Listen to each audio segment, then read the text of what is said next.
One I've been actually looking forward to, because I'm a boy and therefore a nerd, is Dr. Linh Phung, who we have to say an extra special thank you to, because I believe you're calling in from the US, which is still quite early morning.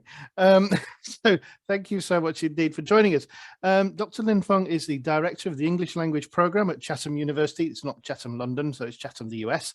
Chair of the Affiliate Network Professional Council of TESOL International Association. That's going to look good on a business card.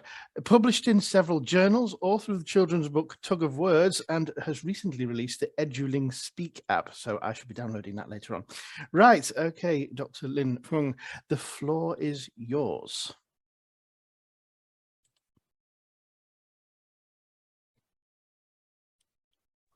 I cannot turn on my camera yet. Hang on a moment. Hang on. Okay. Sorry, we were doing really well with the technology. Just give me a moment. There was a button. You're in charge of the buttons. I found the button. I've got the button. The button's been pressed. There we go. Oh, thank you so much for having me. And let me share my screen and I will start the presentation. Thank you so much. Okay, so I'm going to... Okay. So good morning from Pittsburgh, Pennsylvania. I don't know where you are. Perhaps you have already shared where you are, the teachers here, but I would really love to have a sense of where you're calling from. So if in the chat, if you can maybe share with me where you are right now and what you're teaching, that would be wonderful. And I will take a look for a minute. The general spread is obviously we're here in the UK, and a lot of our students are spread across the Middle East and some in Europe as well. It's sort of Egypt, Belarus, Turkey, and beyond. Thank you. Yeah, and also what you're teaching. My specialty is teaching English as a foreign language and as a second language. And what I'm presenting to you today perhaps is something different because it is based on my research as well as my own experience developing an app. So you will see that in the coming slides. But so today I'm going to talk about apps and language learning, and I'm calling from Pittsburgh. And I'm also wondering if you know where Pittsburgh is. I have a picture on the screen here. And Paul mentioned Chatham. Actually, yes, Chatham University. The name is named after the Earl of Chatham from the UK. So there's some connection there. Okay, so adult learners, early childhood. What subjects do you teach? English? English teachers, science? Okay, so thank you so much for sharing. And as I mentioned, you might not have heard of Pittsburgh, but maybe you have heard of New York and Washington, D.C. I am in the northeast of the U.S., 4 hours from Washington, D.C. by driving and 5 hours from New York. So you kind of maybe imagine where it is. Okay, so I'm going to move on to the next slide, and I want to ask you a question. What apps do you use or know, or language learning apps? And you teach other subjects as well. So maybe what other apps? What apps do you know or use? Tinder, Duolingo, Google, yes, everything has an app now. Quizlet, Kahoot, Google Translate, Twinkle, I don't know Twinkle, Moodle, yes, Padlet. Wall. Wow, okay, a lot of apps. And that's what I have observed and learned as well. And thank you for sharing. Class Dojo, British Council, Kahoot.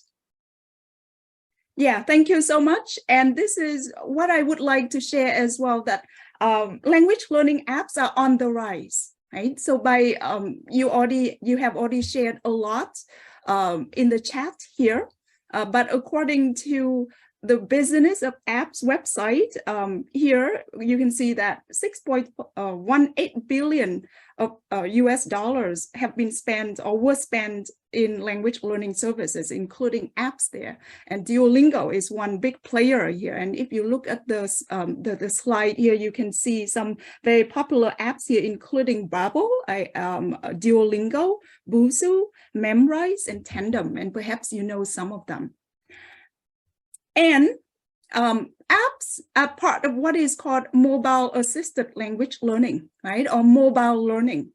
So you mentioned a lot of apps, and some of them have applications on the website, but many of them also have applications that you can download to your phone. So I would like to start by talking about the potential of mobile learning, and it includes apps here as well. So according to Reinders and Peckrum, 2022 here, mobile learning has the potential of having a linking of the local and the global. And what it means is that usually students learn in a local environment, right? In Egypt and in your countries, in your school, but there is the potential of being connected to global networks as well. When they get on the app, when they get on the internet, they are also globally connected. There is a linking of the episodic and the extended. So what it means is that with apps, students tend to learn in small sized lessons, if you will, maybe 5 minutes, 10 minutes, but they can resume and they can continue and they can extend their learning that way. There's a linking of the personal and the social. Now they use their own personal device, maybe it's their smartphone, and you can see that maybe students look at the phone a lot, while they can also be engaged in learning communities on their devices. So there's a lot of potential here, or affordances here from mobile learning that teachers and students can take advantage of.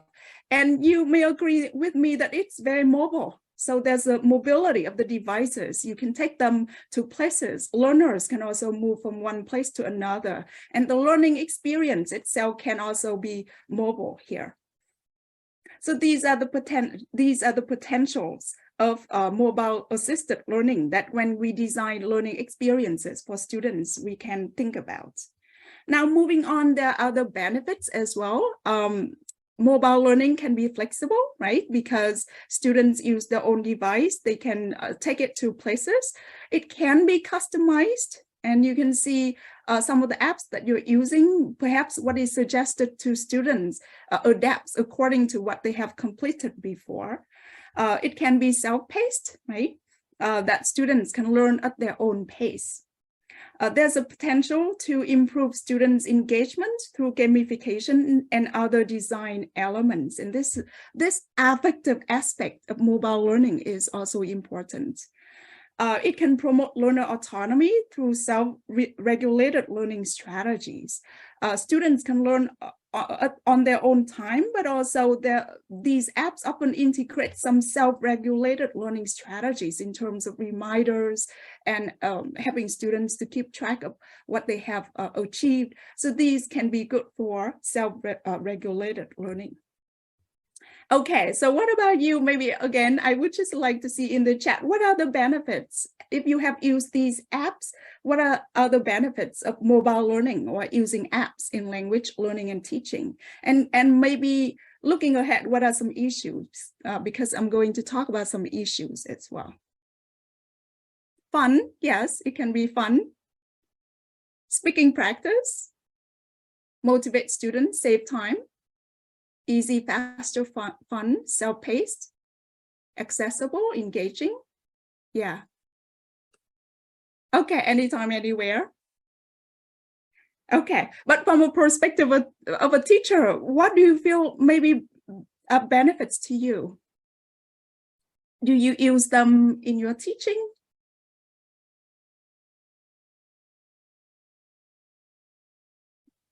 Okay, yeah, well organized, some issues distracting, yes. Assessment, maybe an issue, maybe a benefit. Okay, so it seems like there's a consensus here that it can be fun. So the issue here, and this is according to a paper that I reviewed. Okay, I will put the citation here. That when the authors here reviewed 50 apps in language learning, what they have found is that, and I'm talking about apps that have language lessons for students to go and learn lessons here. There is a majority of the apps, 50 apps that they reviewed here, focus on teaching vocabulary in isolation. And what does it mean here?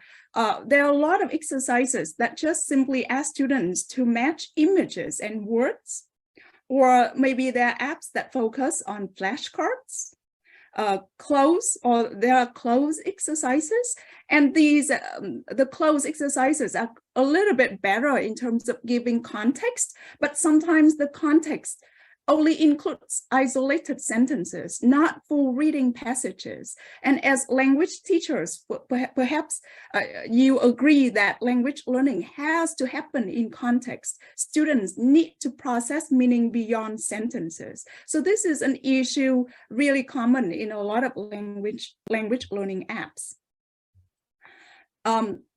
When they looked at these 50 apps, they also found that there's limited corrective feedback. I mean, the role of corrective feedback is still a little bit not debatable, but there are inconclusive findings about how to best give feedback. But when they looked at these apps, you can see that mostly the feedback comes in the form of changing colors or sounds on the app, or just textual corrections in terms of right or wrong. So this is rather limited. The feedback with some, there's also some feedback with some textual explanations, but usually the explanations again are limited and only a few apps apply this. So this can be a shortcoming that, and you can have a sense that these apps cannot replace teachers in the classroom. Here, finally, another issue here is that there's limited user interaction. And when they looked at these 50 apps, you can see that there's no speaking element here really. So there's listen, read, and write. And even when there's some kind of language production or interaction with meaningful messages here, most of the apps just use kind of sentence level sentences or words or letters instead of passages or dialogues here. And you can see that there's still some limitation here. And these are the issues that I want to bring up. Okay, so what about gamified apps?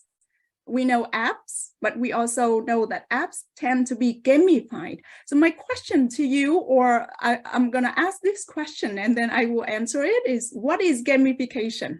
Perhaps you have heard of the term. What is gamification? It has been applied in not just language learning, but in companies also apply these gamification elements in selling products. Perhaps there are games for everything. So so someone says game-based learning using many games, information in a form of games, educational games. Yes, playing games. So games, how about gamification? Is there a difference between gamification and games? Education games, educational games, yeah. Learning through play. Challenge between students. So challenge is one element of gamification. Okay, so let me give you this definition here. You have mentioned a lot of games. These can be real games in the sense that you play these games. Right? So maybe you play video games for fun.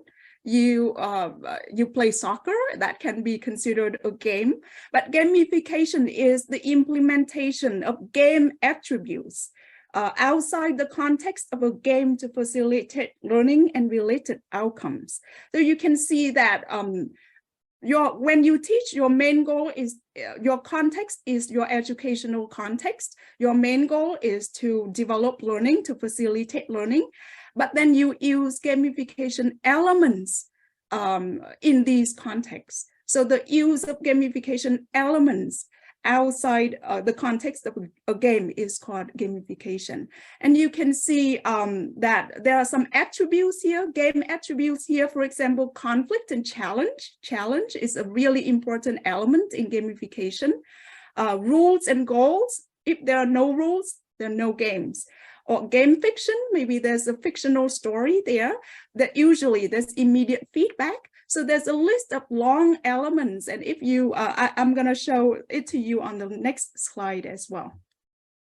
Okay, I know that this is a lot, but if you can just browse through, these are some game elements that are often used in different gamified activities. You can see priority of intrinsic motivation, So this is the engaging element that you just mentioned, that it has to be fun, it has to be engaging.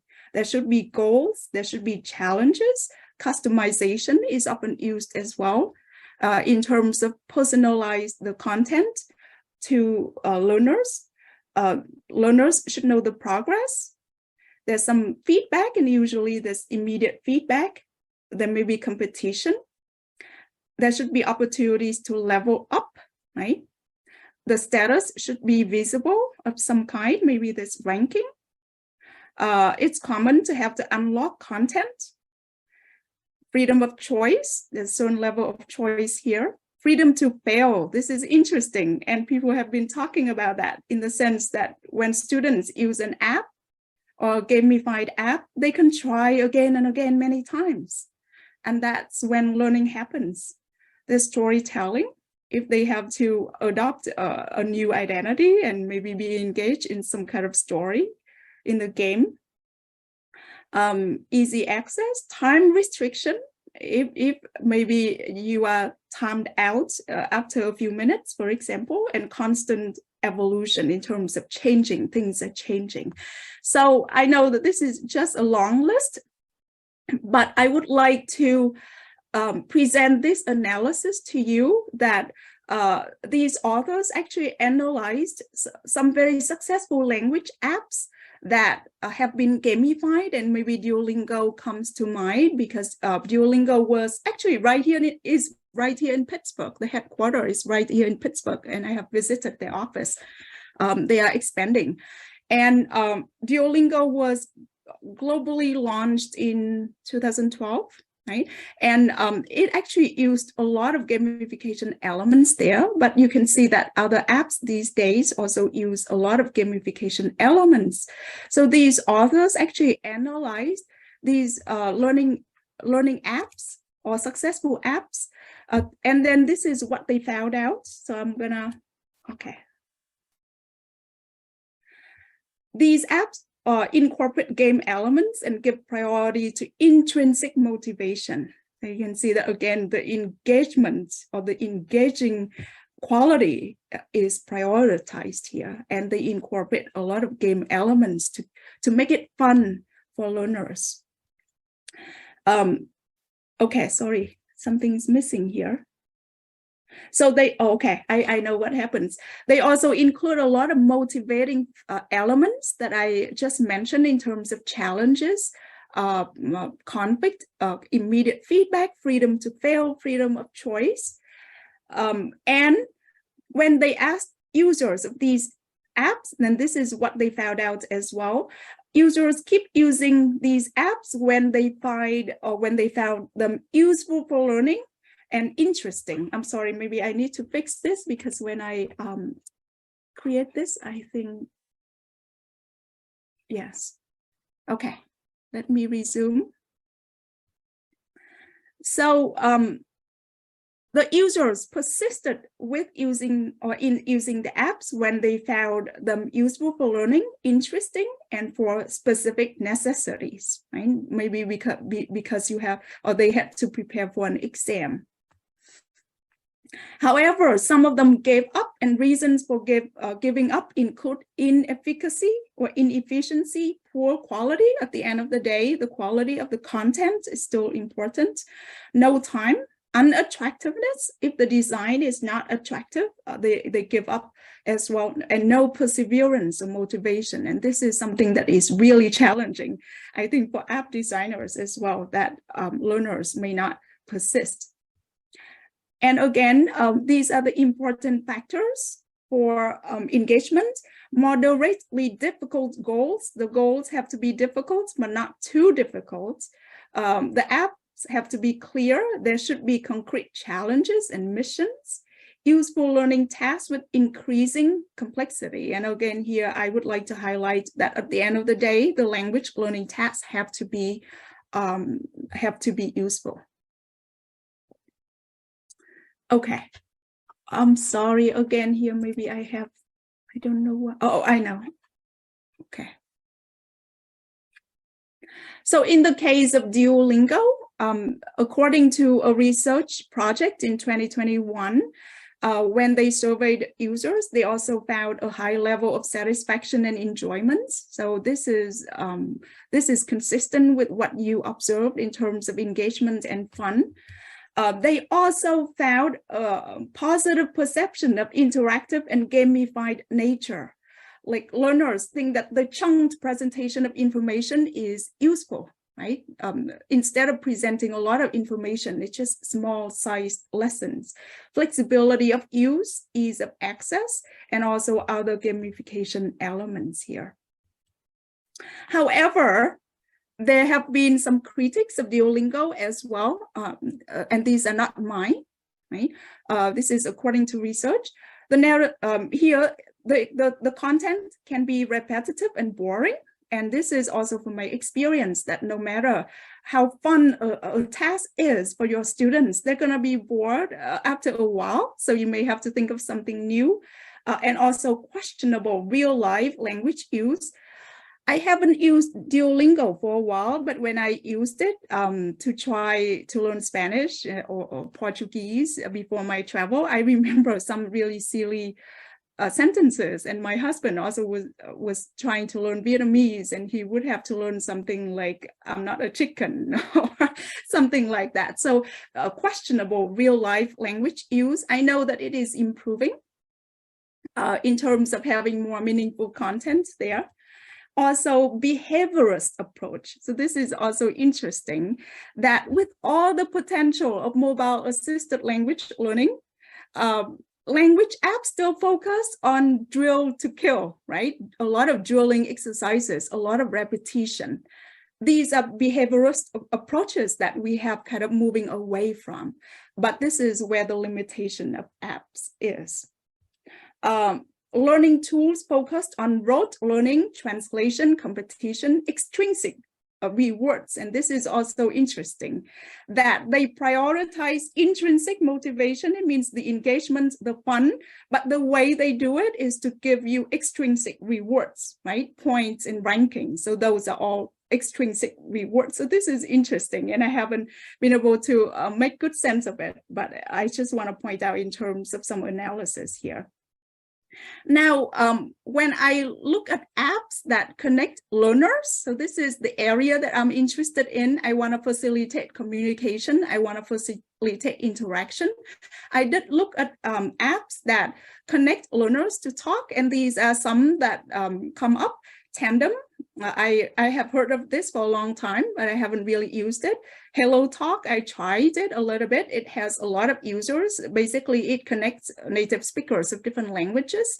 My Language Exchange kind of does the same thing. And I remember when I first came to the US in 2006, I actually used My Language Exchange to find someone who wanted to learn Vietnamese so that I could talk to this person more in English.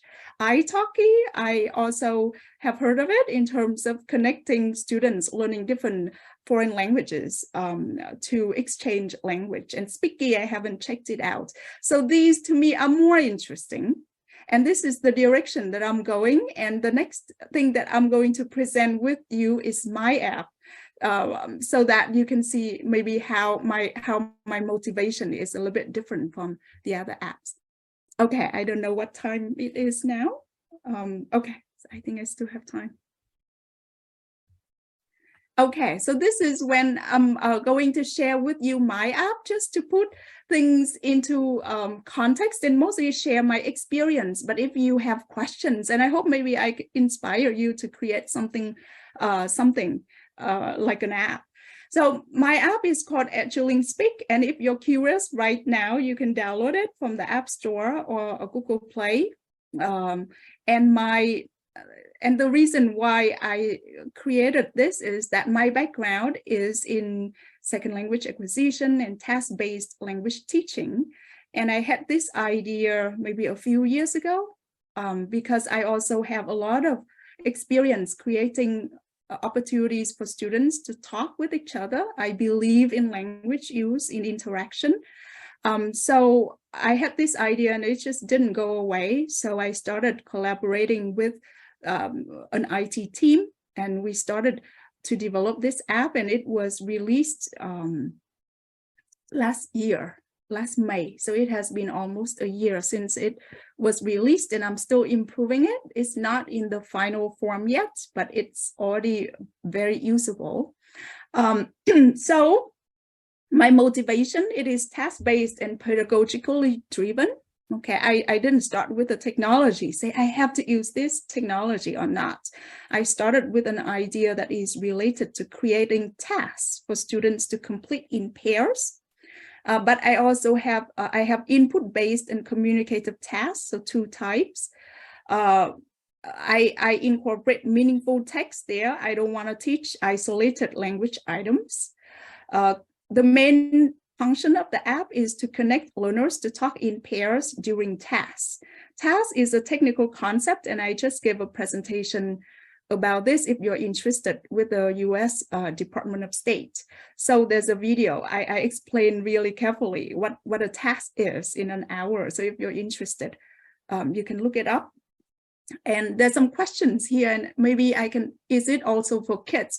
So I decided basically for all ages, but I think I'm gonna raise the age limit to 13 soon. Right now, if you log in, you see a lot of tasks that are also for kids, and I can give you some examples later. It also allows learners to complete tasks individually, play in solo mode here, incorporates gamification elements to engage learners. And let me show you more how I do it. First, like you see, if you log in, and you're gonna see a home screen like this. And if you click connect with someone and someone else also clicks on it, then 2 will be connected to talk in pairs. And also they can choose to play in solo mode to complete input-based tasks individually. It means that they don't need someone else to talk to, but they can complete the tasks on their own. And currently it has over 550 tasks in 16 categories, and I will give you some examples in the coming slides. It is gamified to engage learners, and I will show you some game elements later. There is an educator dashboard to allow teachers to create a class and add students so that they can assign tasks to students and check their work.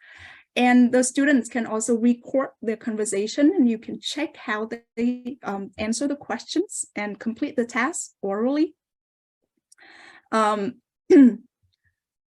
here, in terms of connecting learners, these are ways learners can connect with each other. As I mentioned, they can connect randomly with any learner on the app.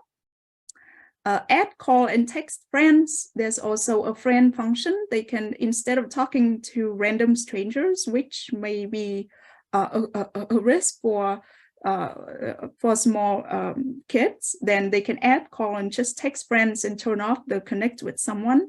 They can talk to volunteers. I do have American students who volunteer to talk with language learners on the app.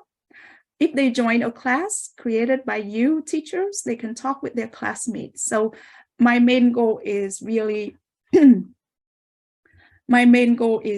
connect learners to complete these tasks together. Okay, so I see some questions there, and I hope that maybe at the end I have plenty of time to answer questions. Okay, so let me move on to the next slide. So these are some examples of tasks that I have on the app. Basically, a task is a communicative, or it can be an input-based task as well.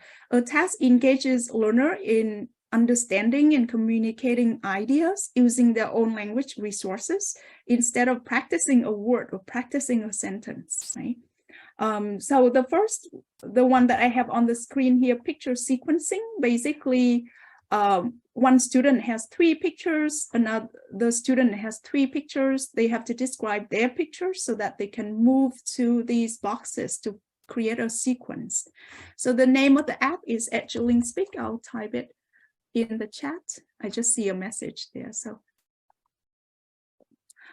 and picture differences, perhaps you're familiar with this task. It is also called Spot the Difference. So one student has one picture, the other student has another picture. There are maybe 5 differences among them.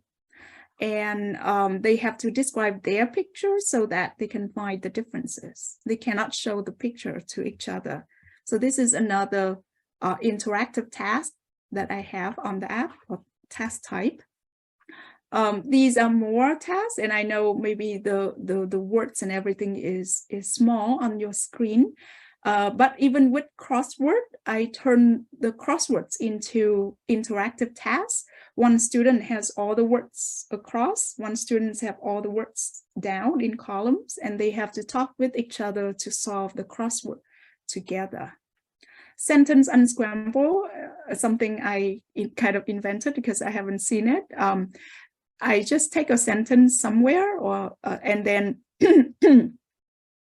they have to put the sentence, the words into the to complete the sentence, but they cannot see each other's screen, of course. So they have to share ideas and talk a little bit about language. Moving on here. There are a lot of open conversation topics as well. So simply students get connected and they open these cards and there are questions for them to answer with each other. There are input-based and recording tasks, as I mentioned. So when they get to the app and they can play in the solo mode, and for example, the picture differences here, they're going to listen to a story and then, or a description, and they have to find the differences on their picture.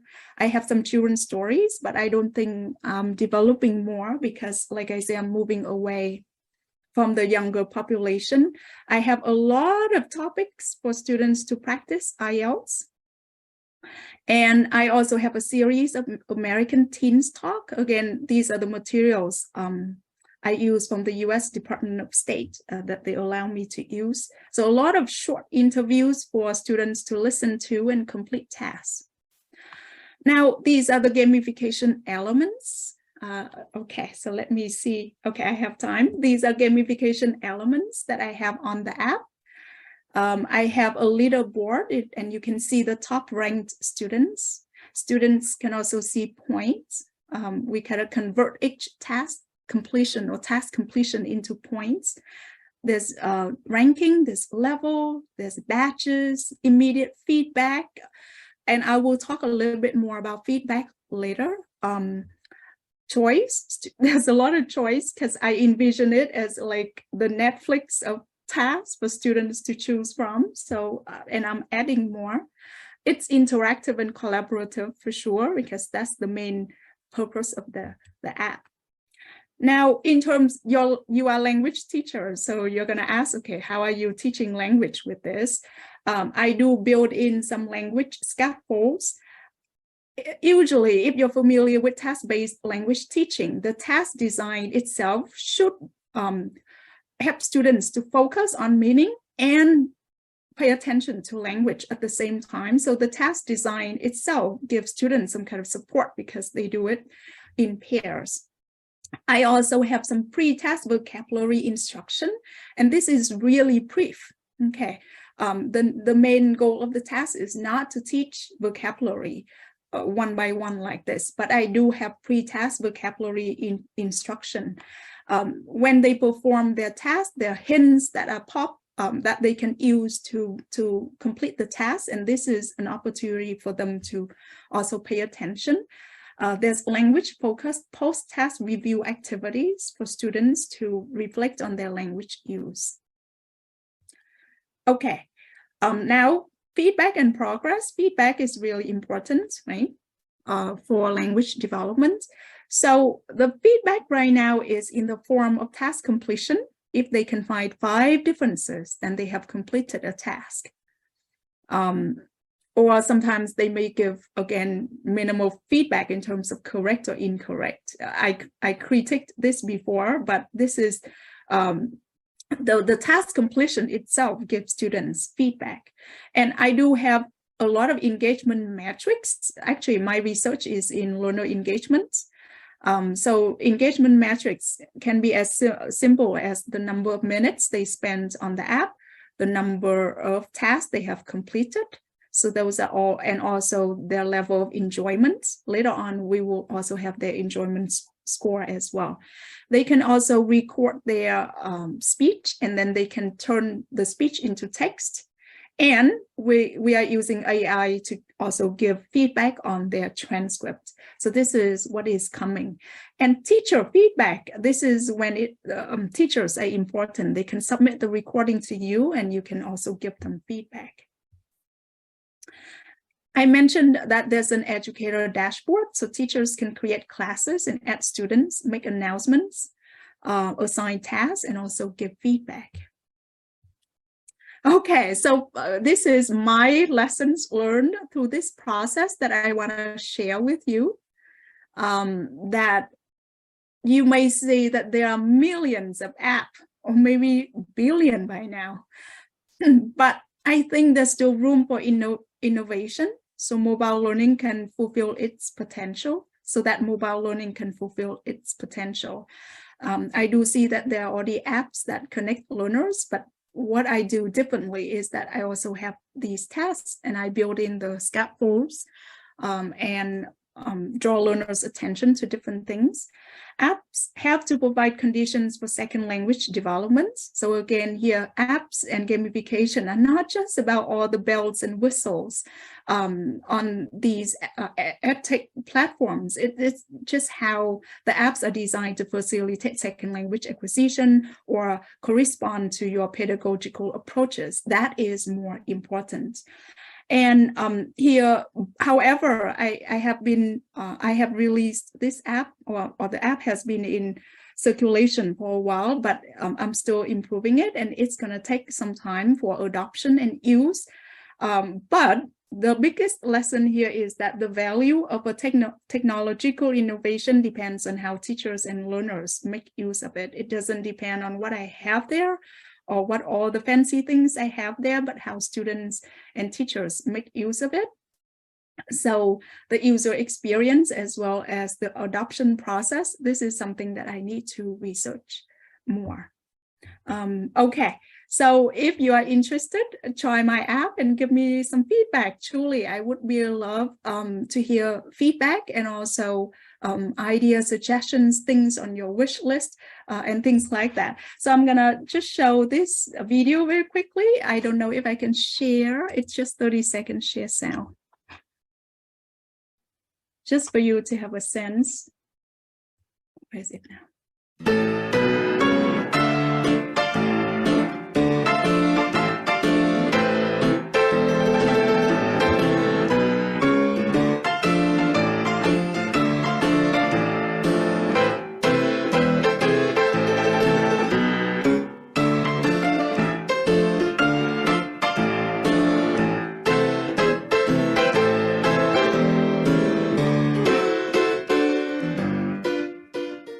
Okay, thank you so much. And that brings me to my last slide. And thank you so much. And I'm going to stop here for any questions or comments.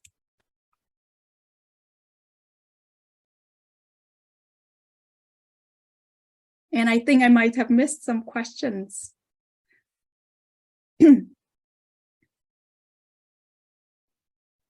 Let's have a look. Okay. Sorry, there's multiple things going on. How do I talk? Oh, okay. Sorry, I've literally just come back in front of my. Okay. Oh, look, people have downloaded it already. Okay. Paul, we can't hear you. Okay. We can't hear you. Right, there we go. Sorry, there was another button that I've now discovered. I've managed to I've got buttons. I'm a boy. I like buttons. Leave me alone. Yes, very, very interesting. And I think one thing that I've noticed with apps is every time a new app comes out, it gets tested.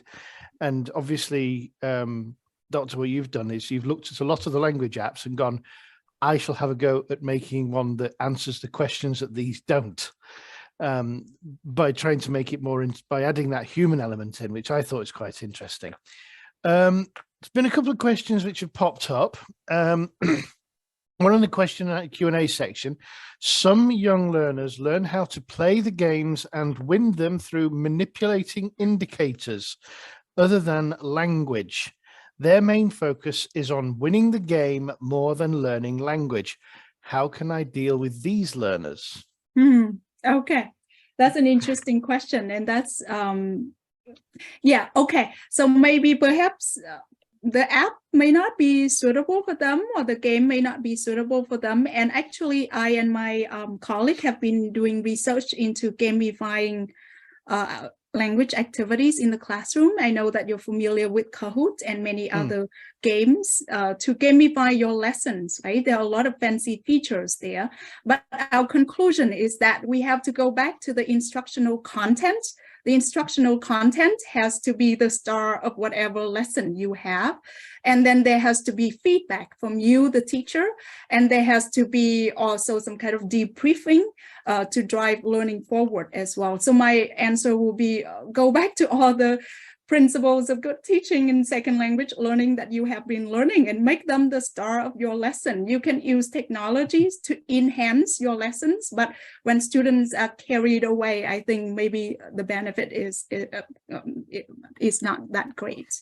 Yeah, I think sometimes, I think both Kirsty and I have been guilty of this in the past, where we have a new toy and we tend to end up, I think as any teacher will do, and overusing it. It's like we had a smart board installed in our offices, and that was quite the fun toy to play with for a while.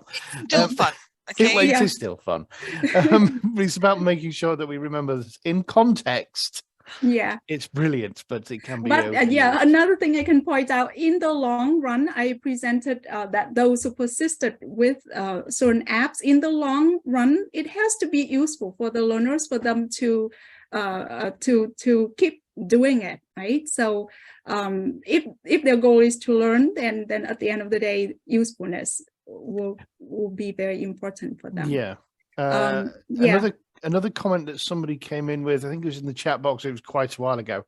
They were saying that they were having problems with students who are focused more on winning than learning. Yeah. Because as you said, I think a lot of it's extrinsic, so. Yeah, competition sometimes is interesting in that it does give students some kind of fun and excitement, but maybe perhaps it's not that conducive to learning. So I tend to like to make things more collaborative and interactive rather than too much competition. So yeah, I agree. We have to be cautious about maybe encouraging too much competition or students to focus on competition too much. Okay, another question that's just been dropped in. Would the Eduling Speak app be useful in literature?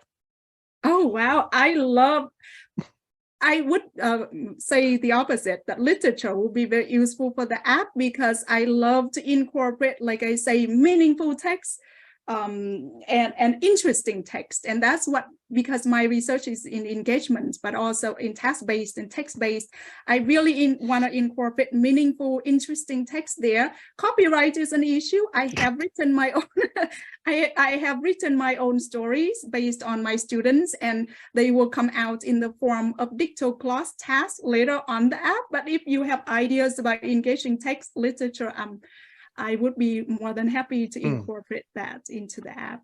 Yeah. So one more question that's come in is, what are the drawbacks of gamification from the point of screen time? Oh, screen time. Yeah. Yes. I'm not an expert in that. People have been talking about digital well-being. So perhaps, yes, I do agree that students should not be focused on using their phone all the time, or any devices all the time. So I think this is the question of balancing screen time with other activities. Cool. Thank you very much. There is one final question, though, that we haven't touched on. Someone's asking, do you have any recommendations for maths teachers? We know you teach English, okay, but in your research of apps, did you come across anything that would be any good for maths teachers? I cannot think of anything off the top of my head, but I'm sure that there are a lot of apps out there. I just want to encourage everyone to go back to thinking of the potential as well as good teaching, right? Pedagogical approaches, those should be the highlight in the focus. Yeah. I think our second presenter, Mr. Rob Howard, may have been just a little bit too early for you, but he was talking a lot about the use of technology and how there are all these channels now available to teachers, and apps are another channel that teachers can use. So I think, as you say, it's all about making sure what's appropriate for students to use in the classroom, because at the end of the day, kids today, they have smartphones. So let's bring them into the classroom and make them part of it, because otherwise they're just going to be sat there under the desk writing messages to their friends about how boring their teacher is. And we don't want that. We want them listening to us. So let's use it. Yes. Okay. So yeah, good news. I think you have got quite a few new downloads of your app. Okay. What I've seen in the chat box, it seems like yes. every sort of second or third message seems to be, I've downloaded it and I shall try later, or I've downloaded it and it already looks brilliant. So yes. yeah, well done. Thank you so much, and thank you for the opportunity to present. Oh no, thank you very much indeed. It has been genuinely fascinating. It has. And I think Kirsty and I, we're going to put our heads together and see if we can do our own app now. Yes. Okay. Yes. Okay. Let's just go for it. Let's just do it. Yes. Why not? Let's go for it. That's us. We've got new job titles so far. I know. Okay, today. Okay. Now we're getting some inspiration. Okay, about apps. Okay. I know. Let's go for it. We can strap that to our job title. We're going to need new business cards, which are going to be the size of an A4 piece of paper by the time we're done. We'll add app developer to it as well. So we're doing well. Right. Okay. So yes, thank you so much indeed for being with us, and obviously an extra special thank you for doing it so early in the morning. Oh, it's fine. Thank you. So it's been a genuine pleasure to have you with us today, and very, very interesting. And yeah, good luck to everybody with the app. Let us know on Notting Hill's social media how it goes. Yes, because then we can send the feedback to you. Okay? Yeah, we'll be happy to send feedback to say it's been sort of generally well loved. Obviously, I'm sure there's going to be sort of Google reviews and all sorts going on. So yeah, I'm going to be interested to see how it goes. Yeah. So cool. Yes. So thank you very much indeed. Have a wonderful day, and yes, good luck with further developments with your app. I'm going to download it myself later on and have a play. Even though I do speak English, it's worth having a look. Yeah. So yeah. Right. Okay. So if there's anything that we can borrow, okay. Absolutely. Obviously, we will, of course, reference everything and yes, make sure that it's all appropriately sourced and all that kind of jazz, because we don't steal stuff ever. Yep. Right.